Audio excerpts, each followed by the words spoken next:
नागपूरमधून नितीन गडकरी यांचा विजय झालेला आहे आणि त्यांनी केलेल्या या विकास कामांमुळे त्यांचा त्या ठिकाणी विजय झालेला आहे. परंतु महाराष्ट्रामध्ये भाजपाला खूप कमी जागा मिळाल्या आहेत. एकंदरीत आकडा जो दाखवते सध्या तो 9 आहे. राज्यातील रत्नागिरी सिंधुदुर्ग लोकसभा मतदारसंघातून नारायण राणेंचा दणदणीत विजय झालेला आहे. रावेर लोकसभा मतदारसंघातून रक्षा खडसे या विजयी झालेले आहेत. बात तो सही है.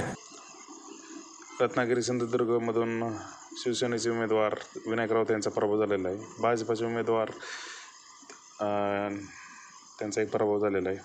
उत्तर मध्य मुंबईमधून वर्षा गायकवाड विजयी झाले आहेत. पालघरमध्ये डॉक्टर हेमंत सावरा विजयी झालेले आहेत. केरळच्या वायनाड मतदारसंघातून राहुल गांधी हे विजयी झालेले आहेत. प्रचंड बहुमताने विजय झालेले ते. मंडी मतदारसंघातून